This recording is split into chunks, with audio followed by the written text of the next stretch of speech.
இயேசுவின் நாமத்தினாலே இந்த காலையில் உங்களுக்கு எல்லாருக்கும் வாழ்த்து தெரிவித்துக் கொள்கிறேன். காலை வேளையில் எங்களை பார்ப்பதில் மிக சந்தோஷம். தினமொரு சாத்தியம் மூலமாக இன்றைக்கு ஒரு வார்த்தை நான் உங்களுக்கு சொல்ல விரும்புகிறேன். சங்கீதத்தின் புஸ்தகம் 84ஆம் அதிகாரத்தில் 4ஆம் வசனம், உம்முடைய வீட்டிலே வாசமாயிருக்கிற பாக்கியவான்கள், அவர்கள் எப்பொழுதும் உம்மை துதித்துக் கொண்டிருப்பார்கள் என்று சொல்லப்பட்டிருக்கிறது. எப்பொழுதும் உம்மை துதித்துக் கொண்டிருக்கிறவர்கள் உம்முடைய வீட்டிலே வாசமாக இருக்கிறவர்கள் என்று சொல்லி இங்கே சொல்லப்பட்டிருக்கிற சங்கீதத்திலே நாம் வாசிக்கிறோம். அப்படியானால் அருமையானவர்களே, வாசமாக இருக்கிறவர்கள் எங்கே வாசமாக இருக்கிறவர்கள்? கர்த்தருடைய வீட்டில், உம்முடைய வீட்டில் என்று சொல்ல. உம்முடைய வீடு என்று எதை குறிக்கிறது? தேவனுடைய வீடு எங்கே இருக்கிறது? தேவன் தங்கும் வாசலம் எது என்று சொல்லி நாம் பார்க்கிறோம். இப்போ வீடுன்னு சொல்லும்போது கர்த்தர் வாசம் பண்ணுகிற பழைய ஏற்பாடு நாட்களில் இஸ்ரவேல் ஜனங்களோடு வாசம் பண்ணின ஆசரிப்பு கூடாரத்தை குறிக்கலாம். பின்பு நிரந்தரமான ஒரு இடத்தை ஆயத்தம் பண்ணுவேன்னு சொல்லி சாலமோன் கட்டின ஆலயத்தை குறிக்கலாம். பின்பு புதிய ஏற்பாட்டு காலத்துல நீங்களே தேவனுடைய ஆலயமா இருக்கிறீர்கள் என்கிற வசனங்களை பார்க்கலாம். அப்போ வீடு என்று சொல்லும் போது, ஏசாயால படிக்கும் போது சகல ஜனங்களுக்கு செபை வீடு என்று சொல்லி ஒரு இடத்தை ஆயத்தம் பண்ணினார். புதிய ஏற்பாட்டு நாட்கள்ல அங்கங்கே உட்கார்ந்து ஜெபம் பண்ண ஆரம்பிச்சாங்க, வீடுகள் தோறும் பண்ணாங்க. அப்போ இந்த வீடு தேவனுடைய சமூகம், இதுல இருக்கிறவர்கள் வாசமா இருக்கிறது பாக்கியம். எப்பொழுதும் அப்படி இருக்கிறவங்க எப்பொழுதுமே நம்ம துதித்துக் கொண்டு இருப்பார்கள், எந்த நேரத்திலும் துதிப்பார்கள். சோதரம் அதுதான் இங்கே சொல்லப்பட்டிருக்கு. ஆண்டுடைய வீட்டுல வாசமா இருக்கிறது யார்? இன்றைக்கு ஆண்டவர் பாருங்க, ஆண்டவர் வாசம் பண்ணும் இடம் எங்கே? வானம் எனது சிங்காசனம், பூமி எனது பாதப்படி என்று சொல்லி பேசினார். ஸ்தேவான் பிரசங்கம் பண்றார். அவ்வளவு பெரிய ஆண்டவருக்கு எவ்வளவு பெரிய ஆலயத்தை கட்டி கேட்கிறேன். வானத்துல உட்கார்ந்து கீழே கால் என்ன கால் பூமியில நிரம்பிடும். அப்படிப்பட்ட ஒரு தேவனுக்கு எப்படிப்பட்ட ஆலயத்தை கட்டுவீர்கள் என்று சொல்லுங்க. அப்போ உங்களுடைய வீடு என்று சொல்லும்போது தேவன் தங்கி இருக்கிற இடத்துல இருக்கிறோம், தேவனுடைய பிரசன்னத்துல இருக்கிறதா அங்க சொல்லப்படும் வீடு. அப்ப இந்த கோயிலுக்கு போனா அந்த கோயில் அப்படி இல்லை, தேவனுடைய பிரசன்னம் இருக்கிற இடம் அவருடைய வீடு. அப்போ தேவனுடைய பிரசன்னம் எங்க இருக்கு? பூமி முழுவதும் இருக்கு. அப்போ நம்ம என்ன செய்யணும்? அந்த பிரசன்னத்தை வாஞ்சிக்கிற பிள்ளைகளா இருக்கும் பொழுது அவர்கள் பாக்கியவான்களாய் மாறுகிறார்கள். மாத்திரமல்ல, அவர்கள் எப்பொழுதும் துதித்துக் கொண்டு எந்த காலத்திலும் துதிப்பார்கள்.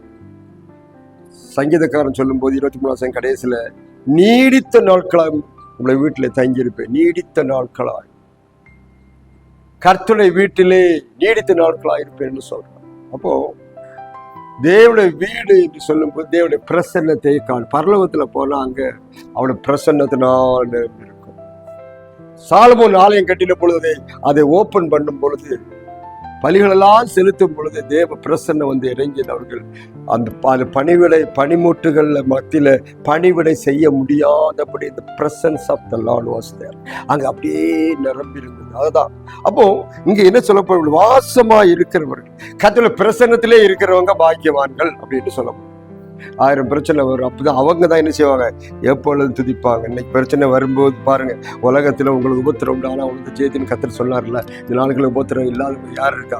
எல்லாரும் வீட்டுல உபத்திரம், கஷ்டம், நஷ்டம், வேதனை, துன்பம், துயரம், கண்ணீர், கவலை, ஏமாற்றம், பாருங்க, பயம் எல்லாம் ஒரு வீட்டுல இருக்கும் பொழுது, அப்ப அந்த சூழ்நிலை வரும்போது நம்ம கர்த்தரை என்ன செய்ய முடியுமா?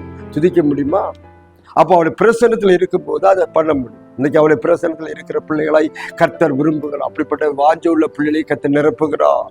சோதரம் அவருடைய பிரசன்னத்தை, அவருடைய வாசஸ்தலத்தை தேடுகிறது.